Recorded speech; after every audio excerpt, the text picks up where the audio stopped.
How should your community plan to remove snow? Should your school add solar panels?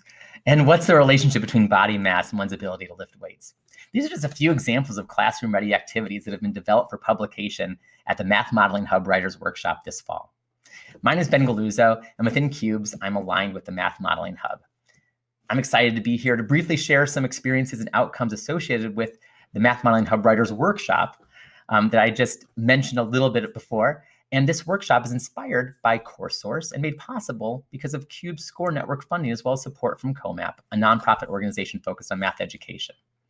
So a little more background. CourseSource is an open access journal of peer-reviewed teaching resources for college biological science courses. And I'm associated with the Math Modeling Hub, which aims to facilitate the integration of math modeling in classrooms everywhere by providing resources for students and educators. So usually when I say that, people say, okay, you're a repository, you're a website with materials. And yeah, that's true.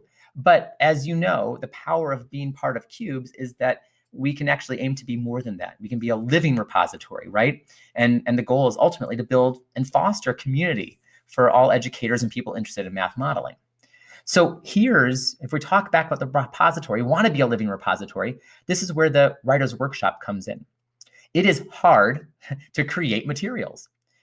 That's on the one hand, but the other hand is that modeling is happening in classrooms. So how do we get people who are doing modeling to share their modeling with others?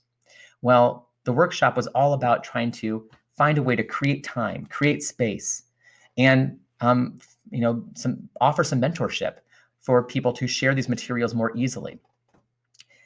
The Score Network allowed my colleagues, Jason Dauma, Rosemary Zabiak, and I to connect with Michelle Smith and Aaron Vincent at CourseSource and learn from them, where for years they've been identifying best practices for mentoring educators in doing exactly this, developing classroom materials into publication-ready OER materials, right? That's what they've been doing. So we borrowed heavily from them. In particular, we used their Writing Studio worksheet, but we did some things differently. Instead of running a week-long workshop, we ran an FMN-like semester-long program in which we met once every 2 weeks, and then we had 3 consecutive 4-hour meetings on like 3 consecutive Saturdays. Now we have our output, that's great, but probably one of the most exciting things is that our 12 high school math teachers have formed a community. We held our last official meeting the second week of November, but we also we held an informal meeting that wasn't official at all. It was all done on last Saturday, and over half the group came up. In fact, almost the whole group is interested in maintaining contact with us to help build and grow the MM Hub. Thanks for listening. I'll see you.